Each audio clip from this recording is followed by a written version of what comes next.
Bienvenidos a Reinventarte cuando la vida te cambia. Nuestro propósito es compartir historias de invitados que frente a grandes retos lograron transformarse y triunfar, recordándonos que todos tenemos la capacidad de reinventarnos. Quiero dar las gracias a mi querida audiencia. Sus mensajes y comentarios tan cálidos me inspiran a seguir adelante y a traerles cada semana nuevas conversaciones. Hoy tengo con nosotros, queridos amigos, a Jonathan Umpierres Atas, mejor conocido como Juan Diego Umpierres. Es abogado con maestría en psicología, psicoterapia, escritor, cantautor venezolano radicado en Ecuador. Hijo de la actriz Ivonne Atas y del periodista Valeriano Umpierres. Combina ciencia y arte para inspirar a través de su música, sus libros y su programa Vivir vale la pena. Autor del Despertar de la Conciencia, Sombras del Amor y El Divorcio, un acto de amor. Ha acompañado a miles de personas en procesos de familia, duelo y reinvención personal. En la música ha dejado huella con discos como Y tendremos una historia y Trazos del alma. Su vida es un testimonio de cómo unir derecho, psicología y arte para transformar realidades. Bienvenido, Juan Diego. Gracias, Enrique. Qué gusto tener, nos las debíamos porque llevábamos mucho tiempo conversando hasta que se dio. Primero agradecerte tu espacio y sobre todo honrar que puedas tener contenido. Yo creo que la insistencia en nuestros tiempos es que si el medio es lo digital, debemos, como siempre digo, engañar al algoritmo y procurar que la gente encuentre cosas bonitas, inteligentes, con sustancia, en donde las redes siempre son un factor reactivo que no nos permite pensar mucho en analizar. Entonces es un privilegio poder conversar contigo porque es un espacio para eso, para escucharnos. Así Muchas que estoy muy feliz de gracias. estar acá. Muchas gracias, Juan Diego, por esa opinión que me das y por supuesto que me llena de mucho entusiasmo para continuar en el camino que he abrazado. Quiero decirte que a mí, primero que nada, he desarrollado una amistad muy especial con tu madre. Y cada vez que hablo con Ivonne sobre tu persona, me habla de lo que estás haciendo, pero siempre me dice Jonathan para acá, Jonathan para allá. Y resulta que todo el mundo te llama Juan Diego. Entonces, luego comprendí que era tu nombre artístico y que poco a poco el nombre artístico fue tomando pues la dimensión que hoy ocupa. Ahora, ¿de dónde y cómo vino el nombre Juan Diego? Mira, es una historia que tiene más de 30 años, diría yo, ¿ok? Y surge en ese momento de una negociación con una disquera que quería un nombre compuesto. Y para mí era muy difícil porque yo era Jonathan. Entonces cuando me sugerían nombres yo me reía mucho porque yo decía, yo no me voy a cambiar mi nombre a esta edad. Y fíjate, pasó una cosa que es una historia para mí sorprendente. Era la época de la santificación del santo Juan Diego en México, ¿no? Que termina siendo indiscutiblemente desde el ámbito católico una figura extraordinaria por la aparición de la Virgen de Guadalupe. Y yo no soy católico porque yo vengo de una familia por parte de mi mamá judía y por parte de mi papá, imagínate tú, una familia protestante luterana. Pero cuando apareció el nombre de Juan Diego, yo lo sentí como algo mío, ¿no? Y curiosamente ese fue el nombre que adopté y yo no lo rechacé.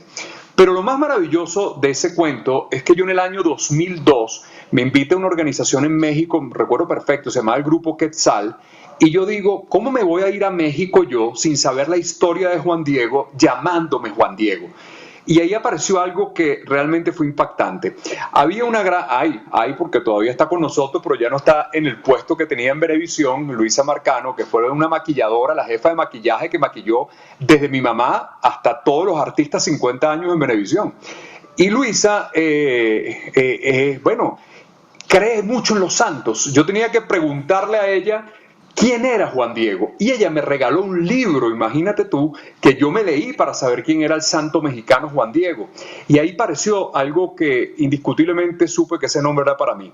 En el año 1520 aproximadamente, quien lleva todo el capítulo de la santificación y del santo al Vaticano, es un español que va a México y se llama Valeriano Antonio. Yo no he conocido el mismo nombre Valeriano de tu padre. De mi papá. Y yo el único Valeriano que he conocido en mi vida es mi papá. Yo no conozco otro Valeriano hasta el día de hoy. Y eso dije después que tenía como 4 o 5 años con el nombre, ese Juan Diego es para mí.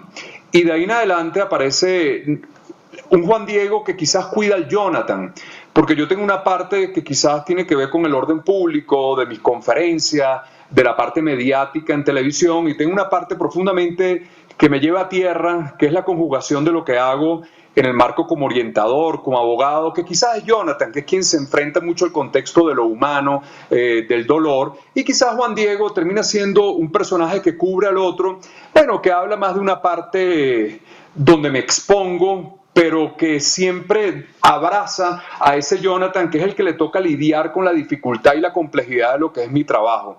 Entonces, yo no siento que Juan Diego uno y Jonathan es otro. Yo creo que uno da la cara para lo que tiene que ver con los órdenes más públicos y el Jonathan se queda en el marco más íntimo, como a mí me conocen, y que de alguna forma es la persona que puede parecer contradictorio, sigue siendo tímida, sigue siendo introvertida y sigue siendo muy cuidadosa de lo que pasa puertas adentro.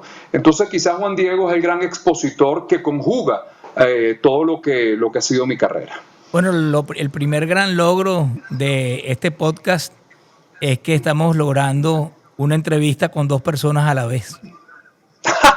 Pero sin ninguna distorsión de la personalidad psiquiátrica. Okay. Mira, pero tú me estás hablando que Juan Diego nace más o menos en el año 2002. Pero tú en el año 2000 a 2001, tú tuviste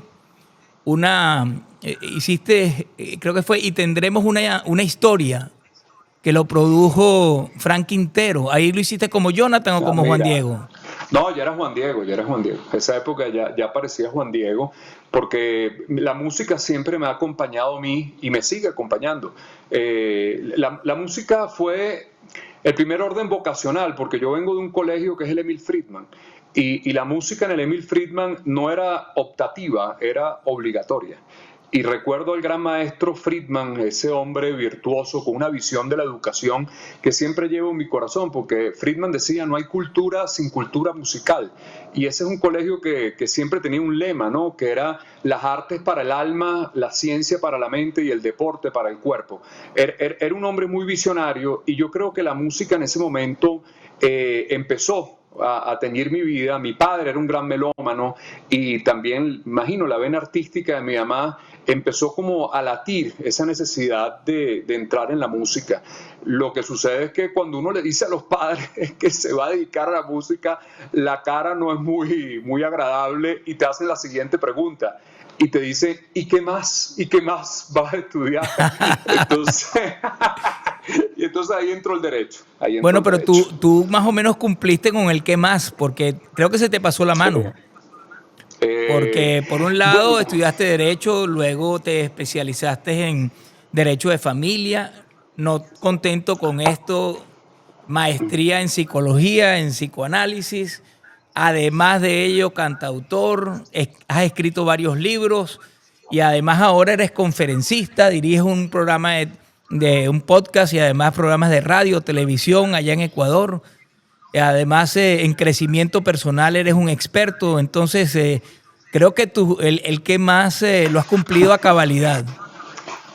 Bueno, ha pasado el tiempo también. Si lo vimos así, pareciera que fuera una genialidad, pero yo tengo muy poco de genio. Yo creo que el único don que yo tengo en mi vida ha sido la disciplina. Ese es el único don, porque yo no creo que genuinamente yo fui bueno de entrada en ninguna de esas cosas. Me tocó a través de la propia experiencia y el trabajo esforzarme mucho. Pero fíjate que todo lo que tú dices puede sonar como una contrariedad en el ámbito de las carreras, y te puedo decir que lo mismo que escribo y lo mismo que canto es lo que llevo a las conferencias, es lo mismo que escribo. El campo del derecho me llevó a familia y luego comprendí que los abogados éramos quizás muy escasos en herramientas dentro del componente emocional, y eso me llevó entonces a la psicología jurídica, derecho de familia, y ahí empezó a enlazarse. Y luego la profundidad del estudio, bueno, quizás de la psicología profunda analítica, me llevó a hacer una maestría en psicología, una corriente psicoanalítica, y la vida me fue como llevando, pero claro, son 30 años, no son 3 meses, y después terminé ahorita una maestría en neurociencia porque soy un apasionado del cerebro. Y yo creo que lo que hago también en los programas de televisión, lo que he hecho en radio, lo que hago en los documentales, es ir un poco a eso, a convertirme en la piel de todas estas profesiones y tratar de sacar lo mejor de esos grandes talentos que se encuentran del otro lado. Si tú me preguntas, yo creo que lo que yo soy es un gran curioso disciplinado, eso es lo que soy, y que indiscutiblemente soy un apasionado por el conocimiento. Pero el conocimiento quizás no por lo que diga yo, porque uno termina a veces repitiendo de esos grandes maestros con los cuales uno ha aprendido. Yo creo que así como tú cuando te sientas en esa silla y estableces una conversación, porque yo no creo que esto son entrevistas, sino son conversaciones cercanas, uno lo que busca, y lo hago siempre, es que quien se siente enfrente nos diga algo, nos deje algo. Y eso me lo permitió la televisión por más de 17 años, que es que empiezo a buscar personajes que quizás no tengan este capítulo que vemos ahorita del influencer, de esta moda de tendencia, sino es la gente que realmente trabaja para la transformación de un mundo, ¿no? Mira qué bonito el Jairo, oye, se luce ahí la producción. Es un programa maravilloso que se llama Detrás del Bisturí, donde buscamos a los grandes talentos de la cirugía y muchos venezolanos que están en todas partes del mundo transformando vidas. Entonces voy buscando quiénes son esas personas que realmente quieren consolidar un mundo. Es un mundo muy ruidoso. Entonces, la experiencia de todo lo que yo he estudiado, lo que me lleva quizás a tener buenas conversaciones con gente que venga a aportar algo, ¿no? Y ese es el compromiso en el cual sigo trabajando en mi vida. Fíjate, en pocos minutos has señalado algo que es vital, que para la reinvención, el que cualquier persona se pueda renovar. Y es básicamente el hecho de que sin disciplina prácticamente no puedes lograr nada en la vida. Fíjate cómo responde Cristiano Ronaldo cuando le preguntan que si él tiene talento para el fútbol. Y él dice, no, yo no nací con talento. Muchos que he visto al lado mío con mucho más talento que yo, pero no tuvieron la disciplina y la rutina de repetir y repetir y repetir. Y por eso llegó a ser lo que hoy es, el mejor jugador o quizás uno de los mejores del mundo. ¿Vas a decir algo? Rescato varias cosas, sí, claro, porque dijiste cosas que son muy importantes. Fíjate, cuando se habla de la reinvención, así como tú hablas en tu programa Reinvéntate, pareciera una estructura netamente psicológica, pero hoy tenemos una belleza, que es la neurociencia aplicada y el conocimiento del cerebro. La reinvención es un evento neurológico que se expresa en lo psicológico.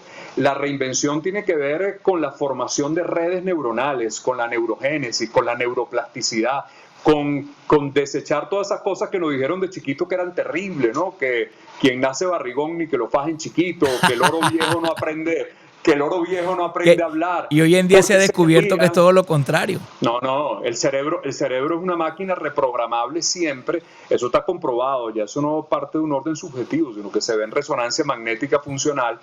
Lo que sí requiere el cerebro es obligarse a moverse, porque el cerebro no tiene ninguna intención de que tú cambies. Estoy hablando del cerebro, no estoy hablando de la mente. El cerebro es una máquina que obedece algoritmos y que se mantiene en una costumbre y en un hábito. Cuando tú te reinventas, lo obligas de alguna manera y lo pones a trabajar en esfuerzo para que empiecen a aparecer nuevas redes neuronales que terminan en la manifestación de gente que puede replantear su vida, e incluso después de acontecimientos muy difíciles, muy complejos, cuando hay voluntad, cuando hay coraje, cuando hay disciplina, el cerebro se mueve. Él no se expande hacia afuera porque el cráneo no le permite, pero internamente genera redes, y eso es reinventarse. Más que un orden filosófico y psicológico, la buena noticia es que es un orden absolutamente biológico. ¿Y cómo te has reinventado, por ejemplo, tú en el campo musical para llevar todo eso adelante y no detenerte?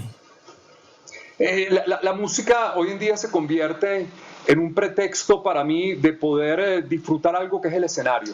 Mi vida ahorita tiene otras cosas que sin duda me atrapan, mi tiempo, que tiene que ver con la comunicación, que tengo una consultoría muy grande dentro del campo psicojurídico aquí en Ecuador, tengo mi programa de televisión en Miami hace muchos años, pero la música siempre es una convocatoria a que el mensaje pueda llegar a través de la melodía.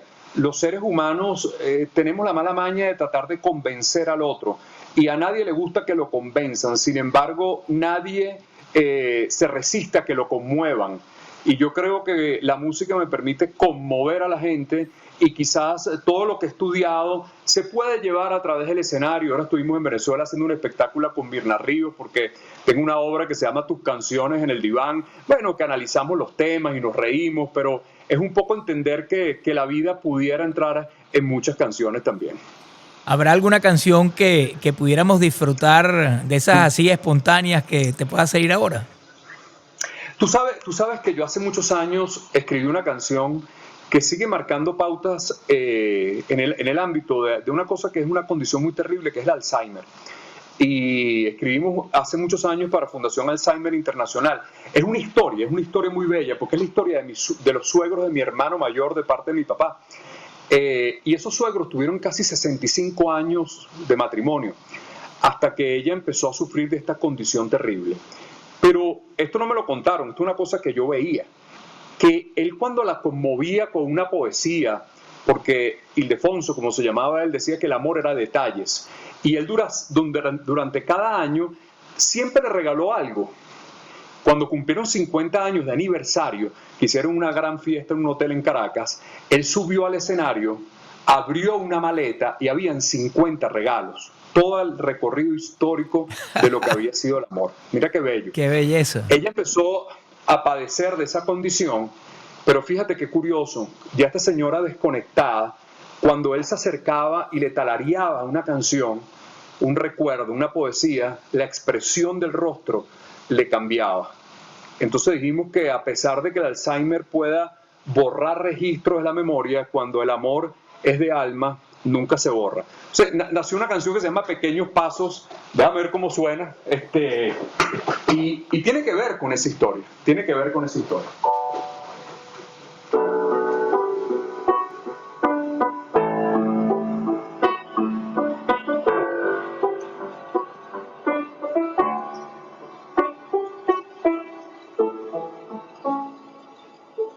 Tus ojos no recuerdan quién soy yo. Ya mi voz es solo un eco, una nube en tu memoria. Y a pesar de que hicimos vida y tejimos el camino, hoy mi nombre no hace rima. Soy tu mitad desconocida y retornas a ser niña con tus canas y te olvido. Me tomas de la mano para dar pequeños pasos y me cuentas una historia, un rincón de tu pasado, un amor nunca olvidado que soy yo. Y recuerdas cada beso, el primer aniversario, y murmuras un poema que te di. Es que tu alma siempre sabe quién soy yo.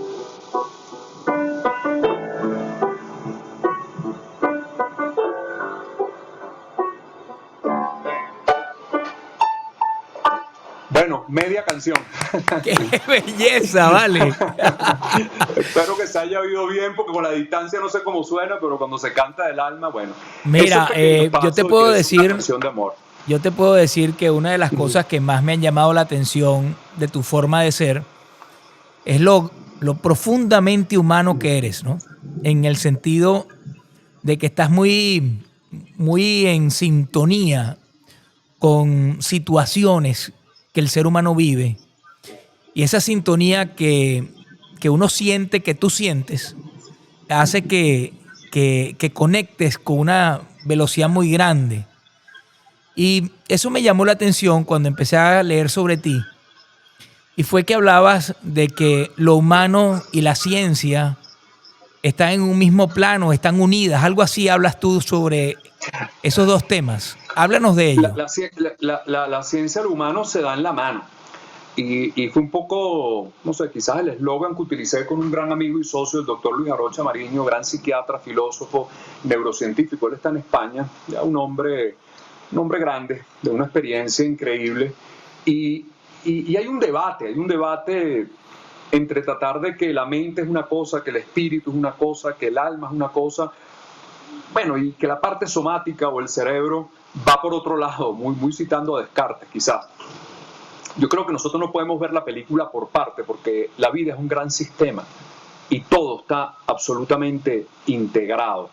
Yo creo que una de las cosas hermosísimas, yo me apoyo mucho en la biología, porque entre mis sueños siempre fue la medicina, y por eso hago muchos reportajes y hago documentales y me meto en los quirófanos, investigo.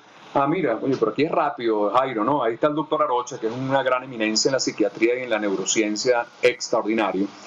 Y en ese capítulo hemos comprendido quizás algo bellísimo, que a mí me tiene enamorado, Enrique, que es el estudio de la biología. Y cuando hablamos de la biología vemos algo que tiene cuerpo, un sistema, un corazón, un estómago. Pero es que la biología explica todo.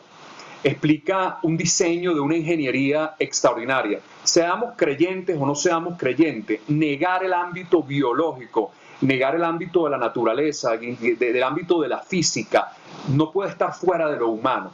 Lo humano tiene que comprender que se apoya en un eje biológico que tiene que partir de que esa ciencia y quizás ese concepto de la mente, del espíritu, del alma, tienen que abrazarse.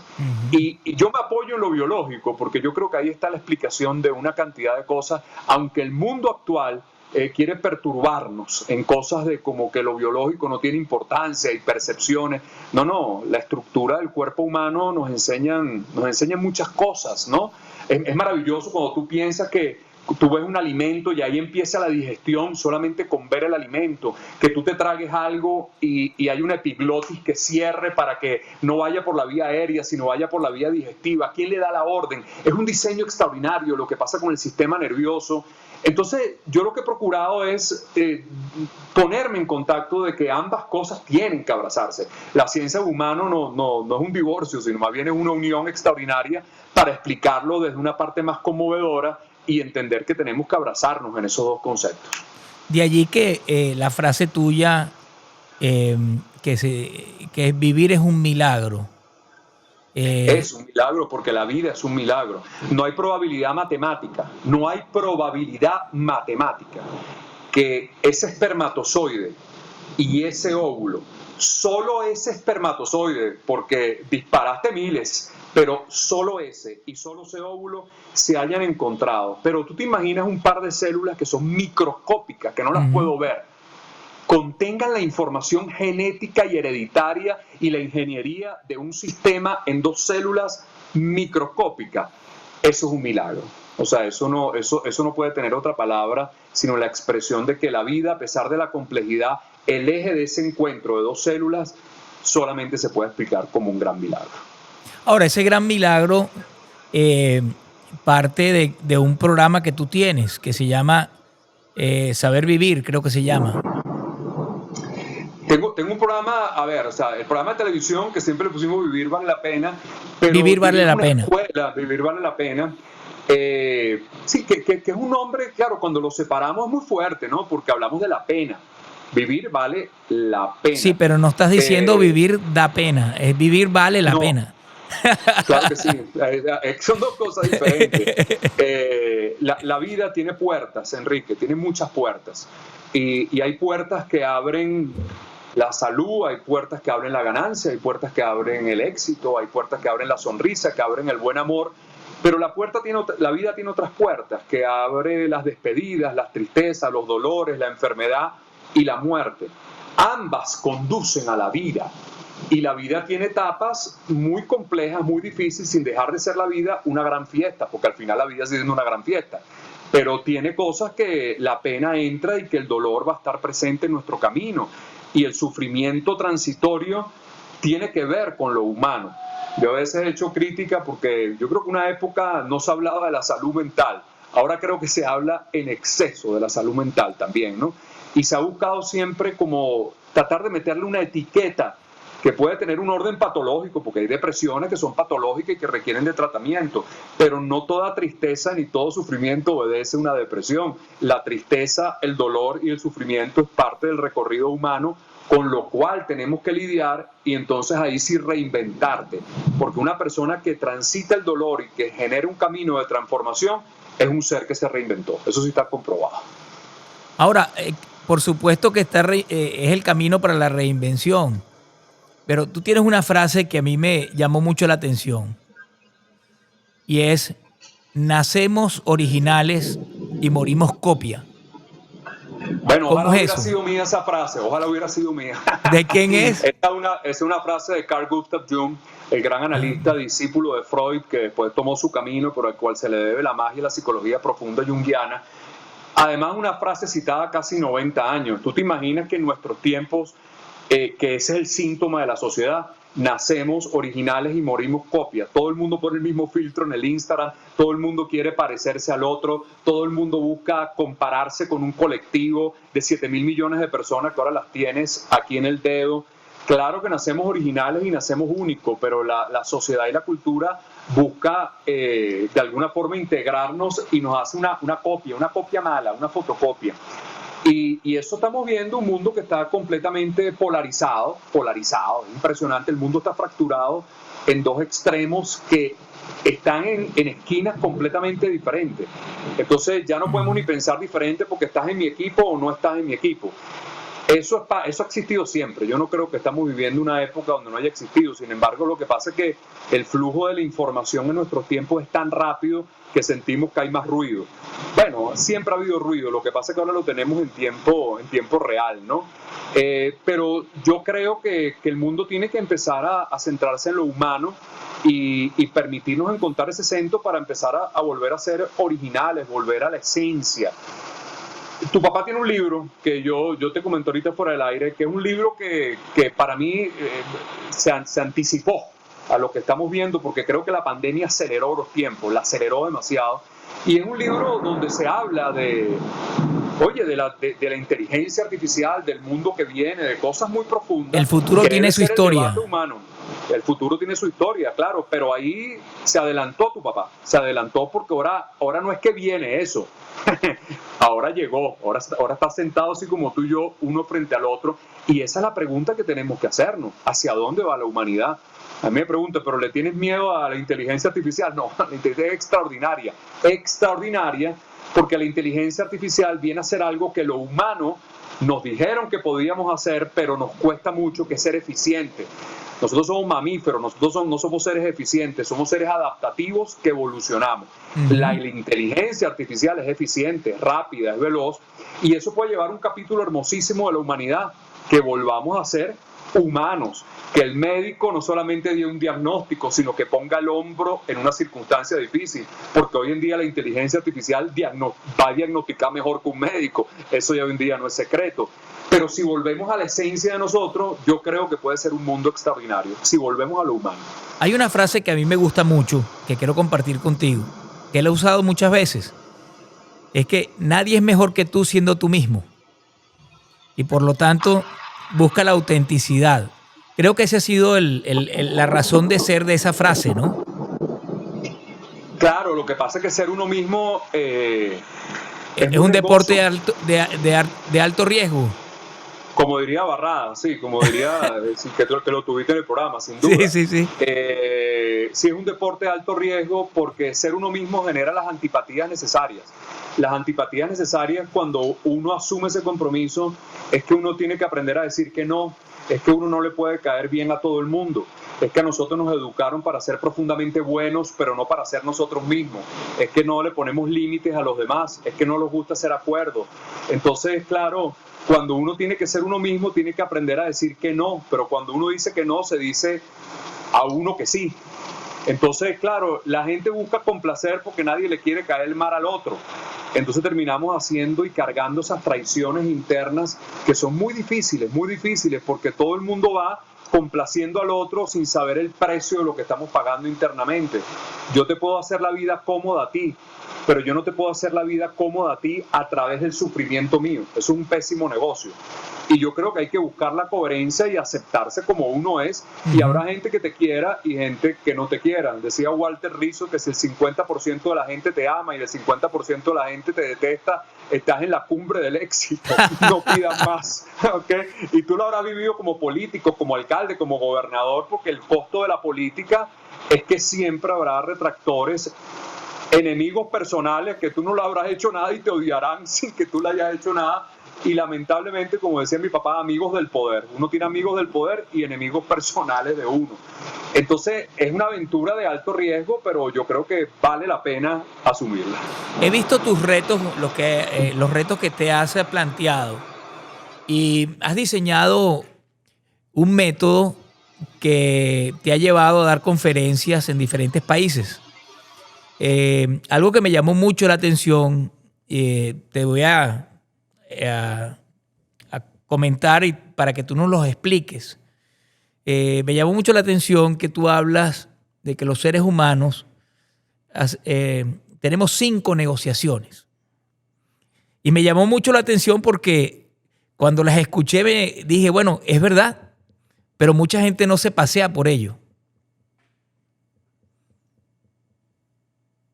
Siempre se pasea, lo que no sé si las negocia bien, porque son 5 negociaciones que siempre van a estar en nuestro destino.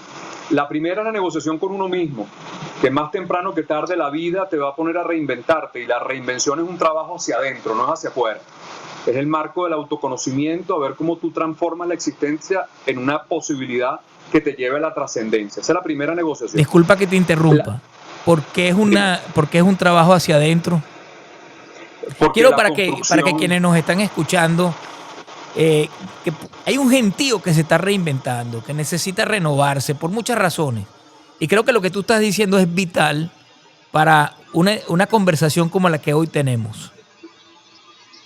Es que la construcción de lo que soy adentro será afuera. Lo que es afuera es adentro y lo que es adentro afuera. La vida tuya se parece a la vida tuya. La vida mía se parece a la vida mía. Entonces la construcción, vuelvo a citar a Jung, que lo nombraste hace un rato con aquella frase: quien mira hacia adentro despierta, quien mira hacia afuera sueña. El despertar está en la mirada hacia adentro y está en esta máquina extraordinaria que es donde se apoyan las memorias, nuestras reservas paradigmáticas, y que eso no está en el más allá, eso no es una cosa esotérica, eso pertenece a un hardware, una mente que se apoya en un hardware, y que solamente a través de mis planteamientos y trabajos internos yo puedo modificar esta máquina. Claro, el ambiente también modifica la máquina, eso es verdad, pero cuando el ambiente modifica la máquina viene algo maravilloso, es que el ser humano puede transformar su vida. El ser humano es el único animal que cocina su alimento. Eso es muy simbólico. Quiere decir que nosotros transformamos la vida, pero la transformamos de adentro hacia afuera. Qué buen ejemplo. Entonces, el viaje empieza acá, no empieza a través del otro, empieza en mí. De hecho, lo escribí hace un rato. Nosotros siempre decimos que es que el propósito de mi vida son mis hijos, es que el sentido de mi vida es mi pareja, es que el propósito... No. El propósito de tu vida eres tú. Ellos acompañan y amén que los acompañen en buena vida. Pero la única verdad que si todo eso desapareciera, Enrique, con el dolor y el sufrimiento que puede sentirse, la vida va a seguir contigo, porque la vida empieza y termina en ti, no empieza en el otro. Entonces eso es innegable. El trabajo en la primera negociación es contigo, y la gramática es tan sabia que el primer pronombre soy yo. O sea, empieza con un yo. Y eso no me hace ni ególatra ni narcisista. Yo soy un gran defensor del ego, yo no le tengo miedo a los parámetros del ego sano. Creo que un ser humano sin ego, sin yo, es un ser humano sin estructura, peligrosísimo. No me gustan los egos inflacionarios porque eso obedecen a órdenes patológicos narcisistas, pero quien está bien plantado en ese yo va a tener mejores relaciones afuera. Y eso nos lleva a la segunda negociación, por donde todos pasamos. La vida tiene adversidad, pérdida y cambio. Todos pasaremos por la adversidad en algún momento, todos perderemos algo o a alguien en algún momento. Y de alguna manera tú lo dices y lo dijiste al inicio de la conversación, en tu presentación, la vida no es otra que cambio. Volvemos otra vez a las células. ¿Tú te imaginas que ese par de células que hablamos que éramos un milagro, somos estos individuos hoy en día? Si eso no es cambio, imagínate tú. La tercera negociación tiene que ver con las relaciones. Somos seres que nos relacionamos y nos vinculamos. Hay que aprender a negociar con el otro, con la relación, con la pareja, con el amigo, con los vínculos. Vivimos en un mundo donde se relaciona muy mal porque la relación está basada en la necesidad del otro y no en la elección del otro. Entonces, eso también habla de mi negociación conmigo. Mientras yo me siento más seguro y tengo un orden de posicionamiento, yo me relaciono con los demás desde un campo electivo y no desde el déficit de la necesidad. La cuarta negociación, que es hermosísima, hermosísima, tiene que ver con nuestro sistema familiar, tiene que ver con lo que tú hablaste, con el milagro de la vida, con mis ancestros. Y ahí cito algo, y me permito este paréntesis, porque no lo voy a trazar por el orden religioso, pero sí es el orden simbólico, que tiene que ver con nuestro primer precepto del ordenamiento jurídico de la humanidad, que son los 10 mandamientos.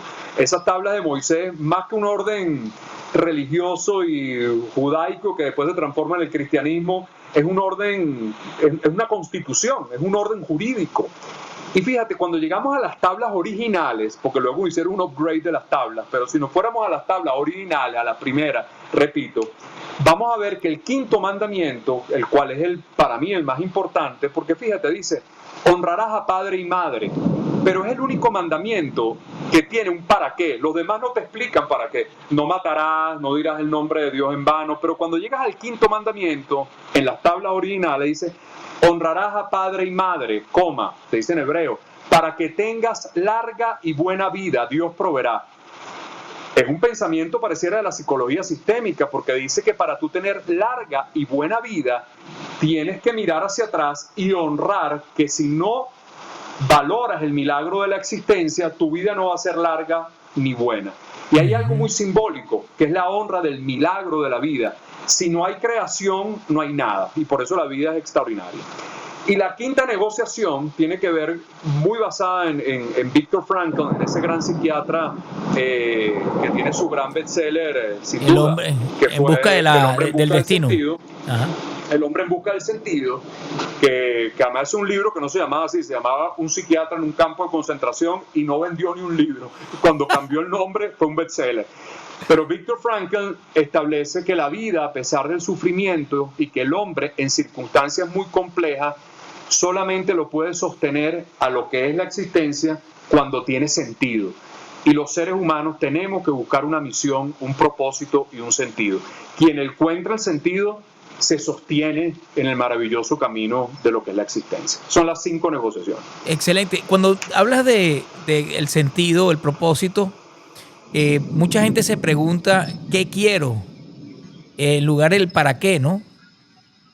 Claro, lo que pasa es que para ir al para qué hay que hacer un viajecito antes. ¿Cómo es eso? Porque la vida tiene muchas preguntas, pero tiene 3 preguntas fundamentales que se nos olvidan.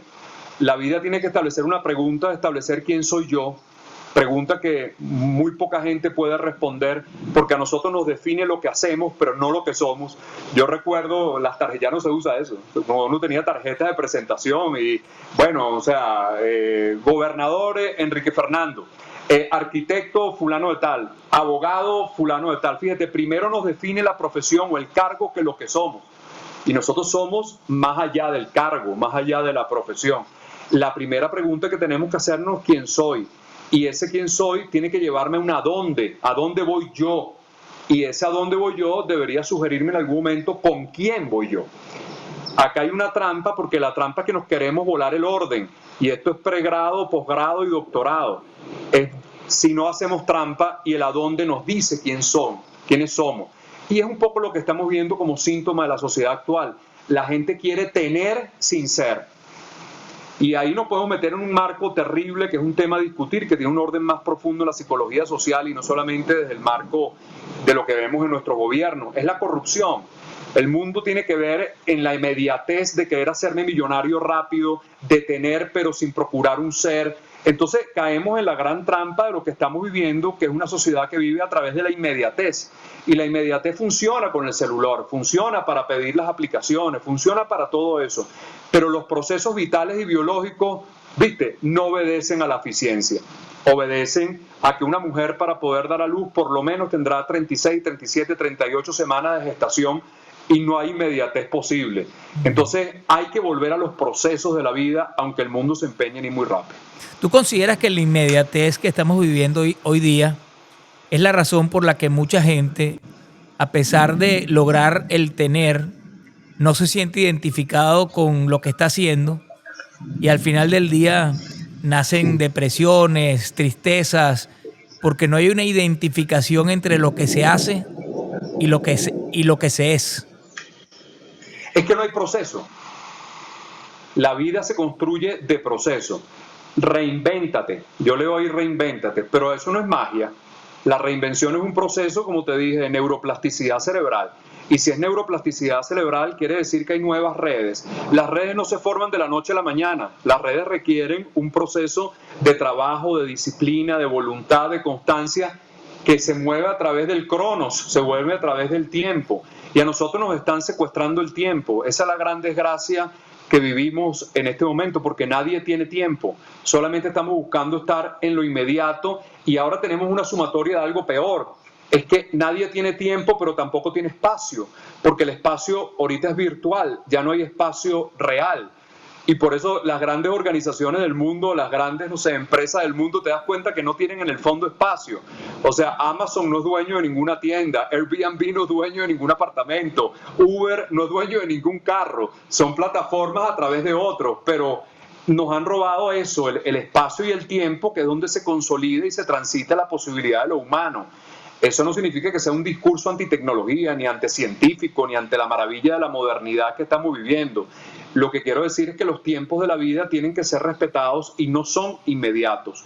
Quizás la generación nuestra lo pueda comprender más porque tú y yo vinimos de ir a sacar fotocopia en la universidad, de ir a la biblioteca. Y no estamos diciendo regresar a eso sería retrógrado. Estamos diciendo que el proceso analítico y crítico de esto que está aquí, que es el prefrontal, que yo creo que está en riesgo profundo porque la gente no analiza, la gente está a la velocidad del TikTok, a la velocidad rápida. Entonces ahí no hay proceso de pararse a reflexionar. Ahí hay un proceso límbico, literalmente, visceral, de lo que tú ves hoy en día en las redes, que es un sistema de reacción absoluta donde nadie se detiene ni siquiera a editar la información, sino que la dispara. Yo creo... Si tú me preguntas a mí cuál es el síntoma, a mí no me aterra ninguna de esas cosas de la inteligencia artificial, más bien le doy la bienvenida. Lo que sí me aterra es la aceleración del ser humano. Esa sí nos está llevando a un estado ansioso, que no duerme, que no descansa, que tiene que estar medicado, que no medita, que ni siquiera ve a quién tiene al lado, porque todos estamos más bien con la mirada hacia el celular. Ahí tiene que haber una revisión de conexión con esa esencia. Te repito, hay que volver a los procesos de la vida y por eso soy un amante de la biología, porque la biología y la evolución solo lo explican los procesos. Oye, escuchándote, Juan Diego, se me ocurre como la humanidad se mueve en péndulos, así ha sido la historia, ¿no? Así ha sido la historia. De lo conservador ultra a lo liberal ultra y después busca un centro. ¿Tú no crees que de pronto, con esta inmediatez, de pronto surja una moda de que la gente empieza a valorar la pausa, empiece a valorar sí. el tiempo, empiece a detenerse? Sí. Ajá. Yo creo que ¿Cómo, sí. ¿Cómo lo visualizas? Yo creo, me encanta lo que acabas de decir, el péndulo. Lo que pasa es que nos está agarrando la época de un péndulo, no ha caído, pero va a caer. Eso, como tú dices, eso es histórico. Hubo un renacimiento porque pasó eso, hubo una ilustración porque pasó eso. O sea, el mundo siempre va a buscar que lo humano prevalezca, ¿no? Yo creo que sí, yo creo que va a venir una pausa. Lo que creo que esa pausa a veces es obligatoria. La vivimos, pero no sé si la hemos interpretado todavía. La pandemia fue una gran pausa. Nadie pudo imaginar que unas goticas de saliva, no hizo falta una bomba atómica, no hizo falta una explosión nuclear, hizo falta una gotica de saliva para que todo el mundo tuviera que meterse en la casa. Y eso nos habla que nos tuvimos que pausar. Y en esa pausa que todos estábamos como inquietos porque había que salir, bueno, mucha gente reflexionó. Y yo creo que si hay un mundo quizás todavía gris que no aparece, que está trabajando cosas más interesantes. Lo que pasa es que el ruido mediático de las redes es muy escandaloso, muy escandaloso. Y entonces hay que procurar la labor que tú haces, que es meter en la red contenido. es el medio, como te dije al comienzo, hay que engañar los algoritmos, hay que buscar la gente inteligente. Mira, yo me dedico 1 hora al día a estudiar, es un compromiso que yo hago. ¿Qué estudias? Cualquier cosa. Y déjame decirte que ahora mi herramienta de estudio es el YouTube.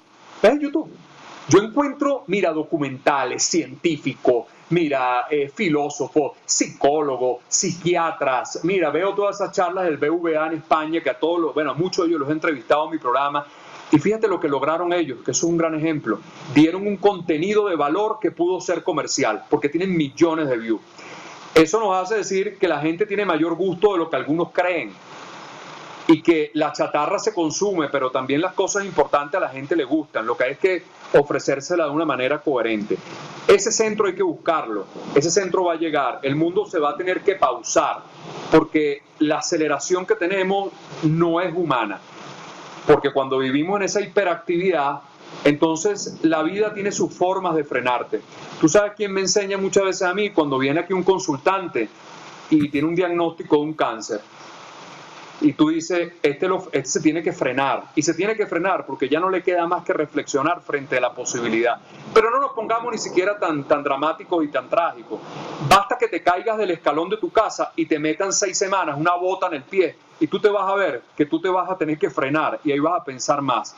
Lo que creo es que hay que hacer una pausa consciente y entender que esa pausa, dicen los cabalistas, los grandes estudiosos de los libros sagrados, mira cómo lo definen, el poder de la pausa, que en el caso del judaísmo se expresa en el famoso Shabbat, que de viernes a sábado, párate, no hagas nada, párate. Y yo creo que hay que empezar a descansar. Eso va a cambiar cuando cambiemos la cultura del éxito y del triunfo, que cambiemos la cultura bélica, que empecemos a transformar esos verbos tan insoportables de empoderamiento, de lucha, de todo poder, de lograr, y el ser humano entra en verbos mucho más humanos y más amables que tienen que ver con el buen vivir y no con todos esos términos que pertenecen a la guerra. Luchar, vencer, no te rindas. No. Uy, tú dices, pero es una bomba, ¿no? Cuando bajemos... Te asusta. Entonces tú dices, cuando bajemos en la quietud, vamos a encontrar cosas mucho más amables para comprender la vida. Fíjate que se me ocurrió la idea de la paciencia y de las cosas más con pausa, pero en la medida que te estaba escuchando, me doy cuenta que la gente exitosa en cualquier área de la vida, y los podemos citar, siempre tú observas que a pesar de la inmediatez que hay en el ambiente, los exitosos son los que guardan pausa y tienen paciencia. Ejemplo, el mejor jugador de béisbol, el mejor bateador, no es el que le tira todas las pelotas. Es el que espera la pelota que es para entonces batearla. Es decir, tiene paciencia, tiene pausa y tiene espera. Lo mismo es en el caso de, como por ejemplo, este trader de la bolsa de valores famoso, ¿cómo que se llama? El señor mayor, Warren Buffett.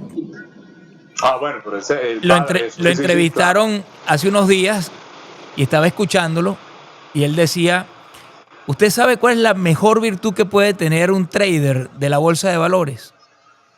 La paciencia. La paciencia. Esperar el momento preciso. Los impacientes son los perdedores. Entonces, si nos vemos, fíjate, lancé 2 ejemplos en el deporte y en la vida profesional. También en el campo en la política. El que dice las cosas antes de tiempo se apresuró y por apresurado quedó mal. Pero el que dice las cosas en el momento preciso, que hay que decirlas, entonces tiene un gran soporte de su gente. Igualmente en diferentes áreas de la vida. Entonces creo que cuando me paseo por lo que he leído yo sobre materia de inteligencia emocional, para poder lograr conquistar la confianza de otros, necesitas escuchar, saber esperar y que la otra persona sienta que realmente para ti es importante lo que el otro te está diciendo. Y entonces tú generas empatía. ¿Quiénes son los grandes vendedores?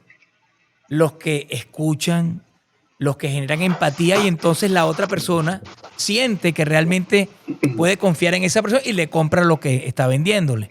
Entonces, siento que de alguna manera la paciencia, la pausa, aun cuando no estén de moda, quiero transmitirlo y quisiera tu opinión, es lo que lleva a mucha gente a lograr renovarse, transformar su vida y conquistar aquellos sueños que tienen y convertirlos en realidad. ¿Qué opinas tú de eso?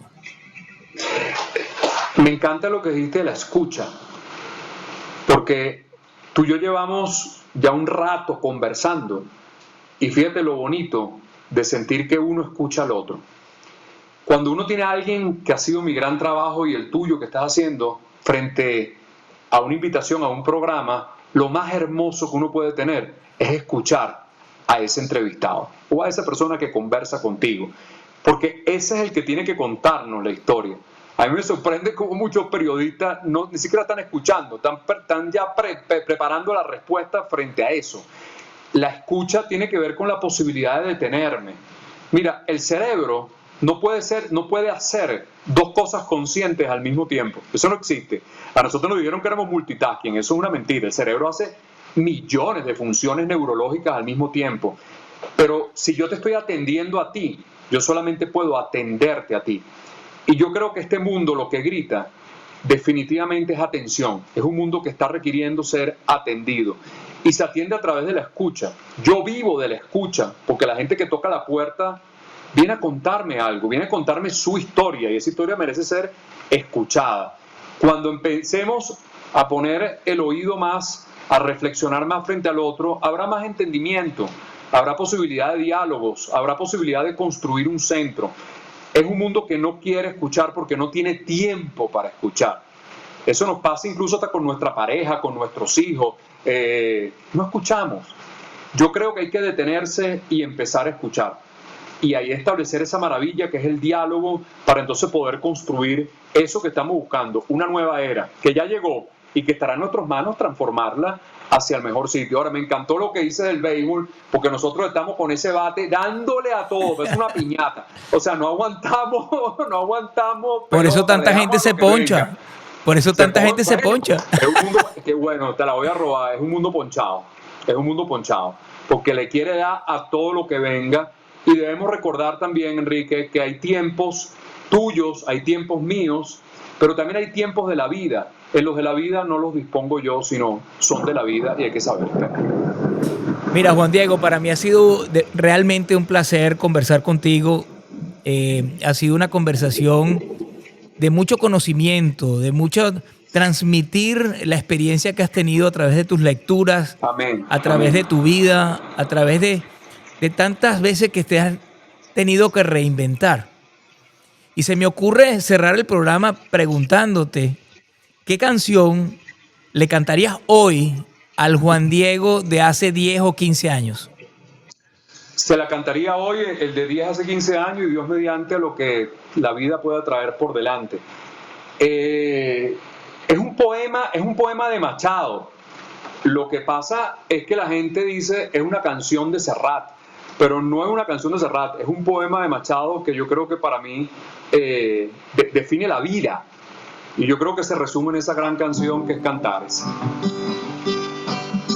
Todo pasa y todo queda, pero lo nuestro es pasar.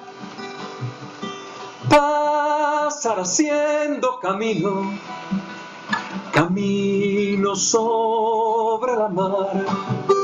Nunca perseguir la gloria, ni dejar en la memoria de los hombres mi canción. Yo amo los mundos sutiles, ingrávidos y gentiles, como pompas de jabón. Me gusta verlos pintarse de sol a grana volar, bajo el cielo azul temblar, súbitamente alejarse, nunca perseguir la gloria. Caminante no hay camino, son tus huellas el camino y nada más. Caminante no hay camino, se hace camino al andar. Al andar se hace camino y al volver la vista atrás, se ha de mirar la senda que jamás ha de volver a pisar.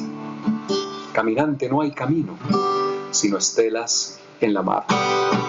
Hace algún tiempo en ese lugar donde los bosques se visten de espino, soy yo la voz de un poeta gritar: caminante no hay camino, y se hace camino al andar, y golpe a golpe, verso a verso, y golpe a golpe, y verso a verso, y golpe a golpe, verso a verso. Que viva Machado. No hay mejor manera de cerrar este programa. Gracias, Juan Diego. Gracias a ti, Esa Enrique. canción, a pesar de que tiene todos los años del mundo, es imperecedera.